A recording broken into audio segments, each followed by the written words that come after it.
प्रश्नोत्तर सत्संग माध्यम से आज का प्रश्न आया है। रंगराज आचार्य, मुदराई, तमिलनाडु। तमिलनाडु में मुदराई से दक्षिण भारत से प्रश्न आया है। रंगराज आचार्य कोई पंडित लगते हैं। उनका प्रश्न है, सर्वोत्तम भक्ति का स्वरूप क्या है? सर्वोत्तम भक्ति का स्वरूप।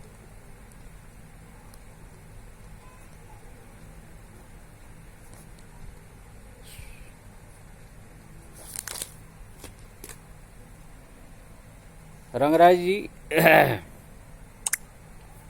इस शास्त्र में भक्ति के बारे में बहुत वर्णन है। अलग अलग ऋषि मुनि महात्मा ने वर्णन किया है।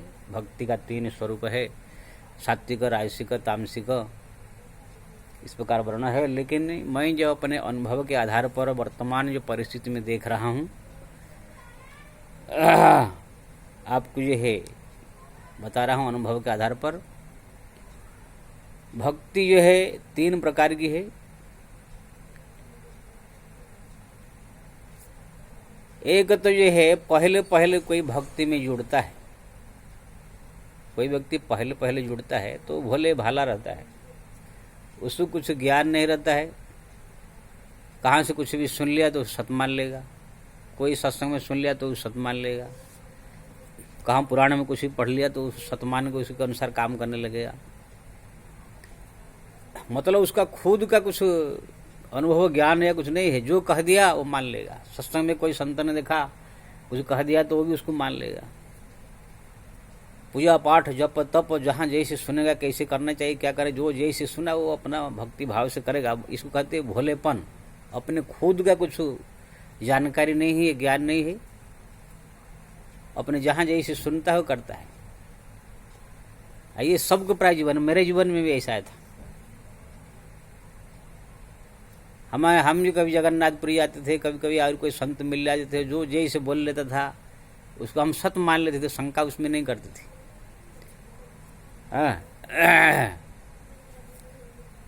एक तो संत, एक जो है आदमी जो है मेरे को मिला जगन्नाथपुरी में। मैं पूछ लिया जगन्नाथ जी का जो है हाथ कटा हुआ क्यों है? तो उसने अपने बुद्धि के अनुसार बता दिया कि पहले कृष्ण अवतार में गोपियों के साथ सो गलत काम किया, इसलिए इसी अवतार में जो है जगन्नाथ जी का जो है कृष्ण अब जगन्नाथ अवतार लिए हैं, उनका हाथ में कोढ़ हो गया है। अब मेरे को तो कुछ ज्ञान नहीं है, वो जैसे मान लिया, मैं भी जो है जान गया कि हाँ ऐसे होगा। यानी जो जो कह देगा, कुछ खुद का ज्ञान है नहीं, जहाँ जैसे पढ़ लेगा, सुन लेगा, जो कह देगा उसको करने लग जाएगा। इसको भोले भाले भक्त कहते हैं। अच्छा है ये भोलेपन जो है, अच्छा है, पूरा पूरा उसमें विश्वास रहता है। लेकिन अगर इनको कोई सही रास्ता दिखाने वाले मिल जाए तो वो सही रास्ते में चल करके भगवान का दर्शन भी कर ले। ऐसे बहुत भोले भक्त हुए हैं जो कि भगवान का दर्शन कर लिए। जैसे हमारा शास्त्र में आता है, भक्त माले बढ़िया भक्त। गुरु जी ने कहा कि जाओ तुम जो है गाय चराने जाओ, आज एकादशी है, भगवान को जो है भोग लगा के तब खाना। एकादशी आश्रम में बनेगा नहीं भोजन, तुम जाओ ये दाल चावल ले जाओ जंगल में, रसोई बना करके भगवान को, राम को पहले बुलाने का, उनको भोग लगाए खाने का। तो दाल चावल लेकर पहुंच गया जंगल में, वहाँ पर भोजन बनाया और डर डर के पुकार रहा है, कहीं राम जी को बुलाऊंगा तो राम जी खा लेंगे तो मेरा भी तो आधा माल चला जाएगा, मैं भूखा रह जाऊँगा। लेकिन गुरु जी बोले हैं तो बोलना चाहिए। लेकिन क्या मालूम सत्य में राम आ ना जाए। तो इतने भोलेपन से जब पुकारा कि राम जी आ जाओ भोजन करो, तो उनके भोलापन देख करके स्वयं भगवान राम आ गए। ये बड़ी लंबी कहानी है। फिर सीता जी आ गए, फिर लखन जी आ गए, भरत शत्रुघ्न सब उनको दर्शन दे दिया। बाद में जब उसको मालूम पड़ा कि ये सत्य में राम लखन भगवान है, तो जाकर उनको ज्ञान हुआ। तो ऐसे बहुत सारे ऐसे भक्त हमारे संसार में है जो कि भोलेपन में। हमारे और एक मंगलू ग्वाल नाम के भक्त हुए हैं।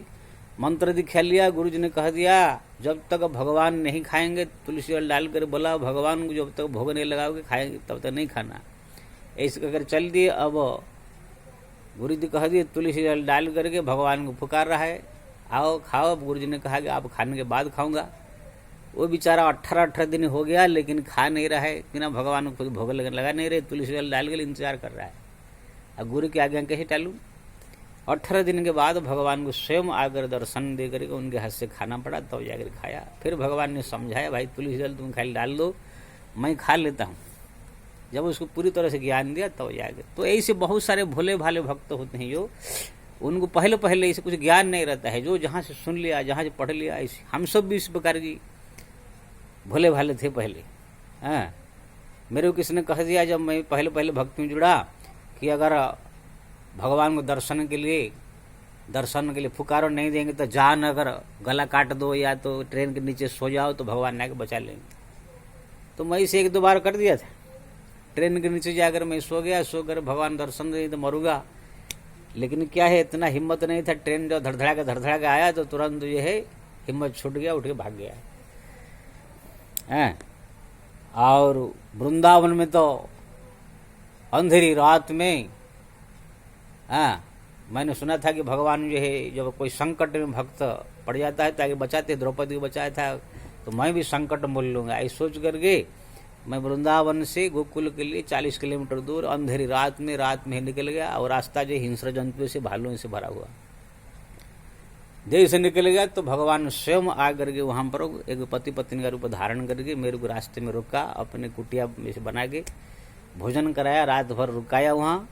फिर दूसरे दिन भोजन बना के दिया, बोले गोकुल दर्शन करके आओ। मैं गया गोकुल में, दर्शन करके आया। वही रास्ते में आया, लेकिन वही बरगद का पेड़, वही कुआं, लेकिन वहां पर जो है कोई झोपड़ी नहीं था। वहां पर हल चला रहे थे। मैं पूछा, भाई यहाँ झोपड़ी था, कहाँ गया? बोले कहाँ झोपड़ी, यहाँ तो हमारा खेती है। तो मैं समझ गया स्वयं भगवान ही मेरे को रोकने के लिए आए थे। तो जब संकट में मोल लिया तो भगवान आ गए। तो ऐसे भोले भाले होते हैं सब भक्त लोग। पहले कहाँ से कोई सुन लिया तुरंत तो उस पर अमल करने लग जाएगी, लेकिन वो स्वयं का ज्ञान नहीं होता है। ये भोलेपन के कारण कहाँ से कोई सुन लिया करते। इसमें जो है अगर कभी काम बन गया तो बन गया, भगवान दर्शन भी दे देंगे। और काम नहीं बना तो गलत रास्ता में भी जा सकता है। कोई गलत गुरु भी मिल जाएगा तो उनको भी भड़का भी ले जा सकता है। कोई गलत संत भी मिल सकता है और जान भी जा सकता है। अगर सही रास्ता मिलेगा, सही भक्ति का पंथ मिलेगा तो भगवान का दर्शन भी हो जाएगा। कि ना भलेपन है। लेकिन उस समय कोई अगर ऐसे तांत्रिक मिल गया, कोई ऐसे फंसाने वाला कोई ऐसा आदमी मिल गया तो फिर जो है बर्बाद भी हो सकता है। मैं ऐसे कितने बार फंसा हूँ। मेरे को जो एक आदमी जो है अयोध्या गया था, वो मेरे पास कुछ झोली फोली था। वो सोचा कि जो है एक पंडित जो है या कोई आदमी था, पंडित शायद था लगता है, वो सोचा कि वहाँ पर भगवान गाय से अपने घोड़ाओं को लेकर भ्रमण कर रहे थे, कोई पहाड़ी के ऊपर या कोई खेती के ऊपर बताया उधर। मैं सोचा मैं भी चलूंगा। वो मेरे को भगा कर ले गया, ले जाकर मेरे को जान से मार के मेरे को जो है लूटने का प्लान में था, लेकिन कैसे भगवान की कृपा से मैं भाग के वहाँ जान बचाया। तो जो जहाँ पर जो कर देगा वो सब मान लेगा। ये इसको नए भक्ति कहते हैं, नई भक्ति। जो मूढ़े तरंती बीच वाले बूढ़ी मरंती, जो ये मूढ़ व्यक्ति यानी भोले भाला, ये इतना अच्छा भी है, इतना खतरनाक भी है। अगर सही रास्ता मिल गया, सही गुरु मिल गए, सही रास्ता चला गया, भोलेपन में भगवान का दर्शन हो जाएगा। नहीं तो अगर गलत रास्ता मिलेगा तो गलत होकर के पता नहीं क्या बन जाएगा और बर्बाद भी हो जाएगा। ये स्वयं का ज्ञान अनुभव कुछ होता नहीं। ये एक प्रकार भक्त। उसके बाद जो दूसरी पीढ़ी आता है, ये बीच वाले जो बूढ़ी मरंती, मूढ़े तरंती, ये तो मूढ़ो वाला कहा। अगर सही रास्ता मिल गया तो तर जाएंगे, लेकिन ये बीच वाले बड़ा खतरनाक होते हैं। जो आपको दृढ़ भक्ति वाला, तो आगे बताऊंगा। पहले ये जो बीच वाले को बता रहा, बीच वाले जो है राजसिक भक्त होते हैं। इनका हर एक काम नाम के लिए, प्रतिष्ठा के लिए, संसार बाह के लिए, इसके लिए होता है। अगर संसारिक आदमी है, वो भक्त है, राजसिक भक्त, तो वो सोचेगा मैं कोई ऐसा प्रोग्राम करूँ, बहुत सारे लोग आवे, प्रोग्राम हो, लोग हमारे भीड़ भाड़ जमे, मेरा नाम होवे, मेरा जो है टीवी में नाम आवे। अगर कोई दान भी करेगा तो मेरा चारों तरह से प्रचार होना चाहिए, नाम होना चाहिए। कोई भी भोज भंडारा करेगा तो कहाँ दान करेगा, कहाँ पर कोई अगर निर्माण कार्य किया तो सब लोग प्रचार करेगा, मेरे को सब लोग को माने, मेरे को जो है सब बड़ा भक्त समझे। इसी प्रकार उनके मन में ये बड़ापन पाने के लिए ही रहेगा। इसका भगवान से लगन नहीं है, खाली ये नाम प्रतिष्ठा पाने के लिए उसका ज्यादा रुचि रहता है। अगर वो साधु संत है, साधु संत ये हमारे बीच बीच वाले भक्त रहते हैं राजसिक, साधु संत जो होते बीच वाला अगर ऐसे भक्ति में राजसिक है तो वो सदैव सोचेगा कि मेरा कोई बड़ा आश्रम हो जाए, बहुत सारे मेरा चेला हो जाए, बहुत सारे चेली हो जाए, मेरा नाम जो है संसार प्रचार हो जाए, मेरे बहुत सारे पैसा आ जाए, बहुत बड़ा आश्रम बना दूँ, आश्रम में बहुत सारे साधु संत महात्मा आवे, बहुत सारे भंडारा हो, पब्लिक आवे, खावे, नाम हो, प्रतिष्ठा हुए। मैं जो है अगर कथाकार है तो सोचेगा कि मेरा जो है टीवी चैनल में जो है कथा प्रोग्राम आ जाए, मेरे को जो है चारों तरफ प्रचार हो जाए, मैं गौशाला बना दूँ, मैं ये बना दूँ, आश्रम बना दूँ, मैं जो है फ्री में सब विवाह शादी कराऊँ, ये सब चक्कर में ही प्राय रहते हैं। हमारा इस समय अगर मैं कहूँ भोले भाला जो भक्त की बात मैं पहले बताया, कोई कहाँ पर अगर 2 4 5 10 20 25 50 सही रास्ता वाले मिल जाए तो ये, बाकी और ये नए नए में जो ये भक्ति में जुड़ता है थोड़ा 15 दिन 20 दिन महीना 2 महीना 4 महीना 1 साल के लिए तो भोलापन रहता है, लेकिन भोलेपन में जाकर भगवान को प्रसन्न कर देने वाले कोई ऐसे गिने चुने ऐसे मिलेंगे। बाकी भोले भक्त ऐसे तो हजारों लाखों मिलेंगे जो नए नए में जुड़ रहे हैं, लेकिन ये जो बीच वाला राजसिक भक्त बड़ा खतरनाक है। ये प्राय संसार में जितने भक्ति करने वाले हैं मेरे को तो लगता है 99% आदमी 90% आदमी मिलेंगे यही, चाहे साधु संत हो चाहे गृहस्थ हो। अगर गृहस्थ की बात ले लूँ, कथाकार अगर है तो सोचिए मेरा चारों तो प्रचार हो जाए, नाम हो जाए, मेरा टीवी चैनल में आ जाए, मैं गौशाला बना दूँ, ये बना दूँ, मैं आश्रम बना दूँ, मेरा ये हो जाए, मेरे पास कोई प्रधानमंत्री अगर प्रधानमंत्री आ गया उनका आश्रम सोचिए बहुत बड़ा हो गया, कोई मुख्यमंत्री आ गया, नगर सेवक आ गया, सोचिए मैं बहुत बड़ा संत हो गया, सब आ रहे, उनके चेला लोग भी उनके पीछे पीछे पीछे गुरु जी करे घूमेंगे, सोचेंगे हमारा गुरु जी पास प्रधानमंत्री आ गए हैं और मुख्यमंत्री आ रहे हैं तो हमारा गुरु जी बहुत बड़े संत है, क्योंकि ना वो लोग सोचें इसलिए बड़ा समझ रहे कि ना वो लोग के मन में वही सब है समाया हुआ है, भगवान से कोई मतलब नहीं, खाली बात बड़ापन दिखाने के लिए। मैं देखता हूँ कितने बड़े बड़े आश्रम में है, बड़ा बड़े आश्रम है, 100 200 साधुओं का प्रतिदिन भंडारा बन रहा है, भगत लोग भी आ रहे हैं जा रहे हैं, वहाँ पर कुछ जो उनके चेला लोग है चेली लोग है बस हाथ पर जोड़ जोड़ के गुरु के पीछे ही गुरु गुरु करके उनके घूमते रहते हैं। अब पता नहीं कब वो माला जपते हैं, कब ध्यान करते हैं भगवान का, जब भी देखो गुरु के पीछे ही घूमते रहते हैं।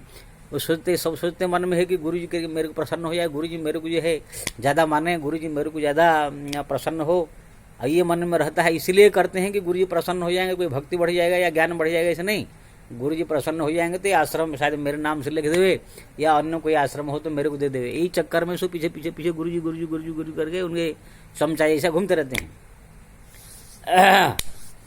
इसका मतलब मैं सब लोग के लिए नहीं कर रहा, कोई कोई गुरु भक्त भी होते हैं वो इतना उनके पीछे नहीं रहते हैं, गुरु के प्रति श्रद्धा है, प्रेम है, समय के अनुसार जाकर भक्ति करते हैं, उनके आज्ञा पालन करते हैं, लेकिन जो है उनके मन में कोई लालच नहीं, कुछ नहीं, एक लिमिट से वो गुरु के प्रति भक्ति श्रद्धा रखते हैं। हाँ, तो वहाँ पर जो आश्रम में आने वाले जितने सब है सोचते कि हमारे गुरु जी के पास प्रधानमंत्री आ गए, राष्ट्रपति आ गए, हमारे गुरु जी के पास जो है बड़े बड़े नेता हैं, इसलिए बहुत बड़े संतों समझ लेते हैं। वो खुद भी अपने आप को बहुत बड़ा संत समझ लेता है, मेरे पास नेता सब आ रहे हैं, बड़े बड़े नगर सेवक आ रहे हैं, बहुत बड़े बड़े सेठ आ रहे हैं। अब आम जो जनता दुनिया का वो भी सोच लेता है कि इतने बड़े संत है जो कि प्रधानमंत्री जा रहे हैं, उनके पास भी पास मुख्यमंत्री जा रहे हैं, बड़े बड़े सेठ जा रहे हैं, अरब की संपत्ति है, ऐसे सोच करके पब्लिक की बड़ा मानता है, खुद अपने बड़ा मानते हैं और उनके चेला चेली सब उसको बड़ा मान करके वही ही भगवान बन जाता है। लेकिन ये मूर्खों को ये मालूम नहीं है, ये कोई भक्ति नहीं है, राजसी का भक्ति है। ऐसे करते करते जिंदगी तुम्हारा चला जाएगा, ना भगवान की कोई दर्शन होगा, ना कृपा होगा, ना भक्ति पढ़ेगी। इसमें प्राय ज्यादा लोग में रहते हैं ये राजसी का भक्ति। लेकिन मैं जो उच्च कोटि का भक्ति की बात बता रहा हूँ, तीसरे सबसे जो बढ़िया वाला भक्ति, वो भक्ति जो है अलग है। वो भक्ति में जो है सदैव भक्त जो है, चाहे गृहस्थ हो, चाहे सन्यासी हो, साधु हो, संत हो, कोई भी हो, सबके लिए की ऐसा रहता है। वो हरदम जो है भगवान का नाम जो है मुँह 24 घंटा जपता रहेगा, भगवान का सुंदर सुंदर छवियों को याद करके भावुक होता रहेगा, कभी आंखों से अश्रु बहेगा, कभी रोमांच होगा, कभी गदगद होगा, भगवान की लीलाओं के स्मरण करके जो है भावुक हो जाएगा, कभी भगवान को प्रार्थना करके भावुक हो जाएगा।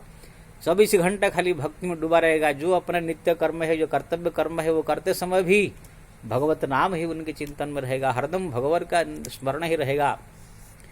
जैसे माँ जो होती है, छोटा सा बच्चा उनका खेल रहा है, घर का सब काम करती रहेगी, लेकिन बच्चा के प्रति ध्यान रहता है। ऐसे ही जो है ये जो उच्च कोटि का भक्त है, हर काम करता रहेगा, तो ही भगवान के प्रति उनका नजर ध्यान रहेगा। जब भी सब काम से निवृत्त हो जाएगा तो बैठ करके ज़्यादा से ज़्यादा जप करेगा, ध्यान करेगा।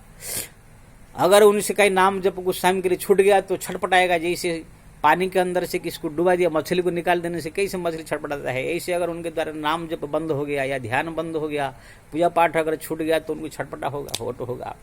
उनके पास अगर नेता, राजनेता, कोई मुख्यमंत्री, प्रधानमंत्री अगर आ रहे सुनेगा तो वहां से भागने लगेगा। वो सोचेगा कि मेरे पास कोई ना आवे। वो न टीवी चैनल में आना चाहेगा, ना समाचार पत्र में आना चाहेगा, ना किसी को प्रचार करना चाहेगा, ना प्रसार करना चाहेगा। उन्हें जानता है कि ये सब करने से लोगों का लाइन लग जाएगा, लोग भीड़ भाड़ लगाएंगे, फिर मेरा भक्ति कम हो जाएगा। देखिए कितना अंतर है। जो संत या भक्त राजसिक है वो चाहेगा नेता, प्रधानमंत्री हमारे पास आवे, बड़े बड़े सेठ लोग हमारे पास आवे, लेकिन जो भक्ति का उच्चा कोटिया भक्त है वो सोचेगा कि मेरे पास तो कोई नहीं आवे, न मुख्यमंत्री, ना प्रधानमंत्री, ना कोई भीड़ भाड़ जाए कोई न जमावे, कि ना ये सब आएंगे तो इनसे मिलते जुलते बातचीत करते, मेरा नाम जप, मेरा स्मरण चिंतन कम हो जाएगा। ये उच्च कोटि के भक्त होते हैं। ना कोई बवाल ज्यादा, कोई आश्रम, हाँ रहने के लिए, अपना खाने पीने जीने के लिए जरूर कोई चुटकुटिया पुटिया कैसे छोटी छिप से चोरी छिपे अपना बना के रहेगा, लेकिन बड़े बड़े आश्रम, जो बड़े बड़े भंडारा, बड़े बड़े प्रोग्राम, ये सब चक्कर में नहीं रहेगा। क्यों ना, ये सब करने से भक्ति में कमी आ जाएगी। ये सब राजसीय भक्ति वालों के लिए है। सदैव जो है भगवत चिंतन उनका छूट न जावे, इसके लिए जो है सदैव सतर्क रहेगा। ये जनक हल से जो तुलसीदास ने लिखा, लोक मान्यता अनल सम करत अप कारण दाहू। लोगों की प्रतिष्ठा, लोगों का भीड़ भाड़, बड़े बड़े लोग का आना जाना, ये भक्ति का, तपस्या को नष्ट करने वाला चीज है। वही जानता है, इसलिए ये सबसे दूर रहता है। मैं आप लोग को बहुत दिन पहले दृष्टांत सुनाया था अन्य सत्संग माध्यम से कि दो साधु अपना भजन कर रहे थे गंगा किनारे कोई जंगल में, बड़ा सिद्ध, उनका भक्ति में तो डूब गए थे भगवान के। लेकिन कोई वहाँ के जो बहुत राजा को मालूम पड़ा कोई हमारा इसी इलाके कोई संत आए हैं तो उनको दर्शन करने जाना चाहिए। तो जैसे राजा अपने सवारी में बैठ करके सेनाओं के साथ पब्लिक थे दर्शन करने आए, तो उनको मालूम पड़ गया कि राजा आ रहे हैं। तो दोनों ने सोचा अगर राजा अगर हमारे पास दर्शन कर लेगा तो राजा के बाद प्रजा लोग को लाइन लग जाएगा, तो राजा दर्शन करने जा रहे कितने बड़े संत होंगे सोचेंगे। इसलिए ये लोग के नजर में हम लोग एक ऐसे नाटक करेंगे जिससे कि ये लोग हम लोग को भ्रष्ट समझे। दोनों संत जो है चिमटा उठा करके माँ बहन को गाली दे करके पटका पटकी पिटा पिटी हो गए, साला तुम मेरा रोटी ले गया, तेरे माँ की ऐसा, तेरे बहन के ऐसा कर गाली दे करके, मेरा तुम सेव खा गया, मेरा तो केला खा गया, चोर है, ऐसा कर गाली दे कर पटका पटकी हो गए। तो संत ने, राजा ने जब देखा कि ये कौन सा संत है जो गाली दे रहे हैं, एक दूसरे झगड़ रहे हैं, मैं भ्रम में आ गया, यही सोच गए राजा वापिस चले गए। उसके साथ जितने पब्लिक चले गए, जैसे लोग चले गए दोनों संत जी बड़ा प्रसन्न हुए, चलो अच्छा हुआ राजा चला गया, नहीं तो राजा अगर आ जाता तो पब्लिक की भीड़ लग जाती, हमारा भजन कम हो जाता। देखिए दूसरा श्रेणी वाला राजसिक संत साधु या भक्त समझता है कि मेरे पास बहुत लोग आवे, बहुत सारे नेता आवे, बहुत सारे पैसा आवे, बहुत बड़े आश्रम हो, मेरा गाड़ी हो, मेरे पास मोटर हो, दुनिया में मेरा नाम हो, टीवी चैनल में मेरा नाम हो, मेरे बड़े बड़े संस्था है, ये सब चक्कर में रहेगा। क्योंकि ना उनको भक्ति भगवान से मतलब नहीं, उनको ये नाम प्रतिष्ठा कमा करके कीर्ति कमाना चाहता है, इसका फलस्वरूप हो जाएगा, स्वर्ग में जाएगा। लेकिन जो भक्ति की बात मैं बता रहा हूँ, केवल भगवान से लगन, भगवान का नाम जो स्मरण चिंतन, उनके लीलाओं को स्मरण करे भावुक हो जाना, रोमांचित होना, व्याकुल होकर पुकारना, आंखों से अश्रु बहना, ये सब हरदम हर पल। अगर कोई आ गया तो भी यार मेरा विघ्न हो जाएगा, ये सोच करके जो है अपने आप को जो है अभागा समझेगा। लेकिन कोई आ गया जरूरी है तो कुछ तो मिलेगा जुलेगा। तो इसी प्रकार से जो व्यक्ति जो है हरदम भक्ति में डूबा रहता है, संसार की मोह माया से, ये सब बाह से बचा रहता है, उच्च कोटि भक्त हमारे ध्रुव, प्रहलाद, मीरा, कबीर, तुलसी, ये सब इसी प्रकार की श्रेणी के भक्त थे। देखिए कबीरदास जी बारे में आता है, जब बहुत भीड़ बढ़ने लगा तो सोचा कि मेरे को, मैं अपने आप को अपमान तो करा दूं जिससे कोई ना आवे। तो एक बेश्या को, ये 12 मुखी नाम के बेश्या को कांध में हाथ मिला कर काशी बाजार में घूमे, उस दिन से कोई उनके पास नहीं आया। तब कबीरदास जी ने सोचा अच्छा हुआ, अब भजन बढ़िया से होगा। तो इसी प्रकार जो है जो असली भक्त होता है, दुनिया बाहस में ये बड़ा आश्रम बना दूं, बड़ा गाड़ी हो जाए, नाम हो जाए, टीवी चैनल टीवी में मेरा जो है नाम आ जाए, ये नेता आ जाए, ये सब चक्कर में नहीं रहेगा, वो भगवान से चक्कर में रहेगा। तो ये है उच्च कोटि के भक्त। इसीलिए मैं सबसे प्रार्थना करूंगा, ठीक है भाई, सब लोग तो इतने उच्च कोटि में नहीं आ सकते हैं, लेकिन फिर भी हम लोग जो है इसी प्रकार भक्त बनने की ज़्यादा से ज़्यादा प्रयास करना चाहिए। अब बाकी भोले पाले भक्त जो पहला श्रेणी वाला बताया वो तो भाई नए नए में जुड़ने वालों के लिए भोलेपन रहे। भोलेपन सब दिन नहीं रहता है, नए नए में जब भक्ति में आते हैं उनका ये भोलापन रहता है। उसके बाद जैसे जैसे सत्संग सुनेगा, गीता रामायण पड़ेगा, ज्ञान हो जाएगा, भोलापन खत्म हो जाता है। लेकिन ये बीच वाला जो राजसिक भक्ति है, नाम प्रतिष्ठा वाह वाह, ये छूटता नहीं। बड़े बड़ों की सबसे खतरनाक जो है यही है। इसलिए ये भक्ति जो है बड़ा खतरनाक, इससे सावधान रहे। जो अंतिम भक्ति में बताया, भगवत चिंतन में ज़्यादा से ज़्यादा समय लगे, माँ वाह मान प्रतिष्ठा से दूर रहे। ये भक्ति में व्यक्ति अगर जुड़ जाए, अगर ये स्थिर होकर रह गया तो फिर भगवत दर्शन दूर नहीं है, भगवान आपके नजदीक है। इसीलिए रंगराज जी आप जो है भक्ति का यही स्वरूप मैंने बताया, आप समझ करके जो है जैसे आपको अच्छा लगे ऐसे आप करने का। जय श्री राम।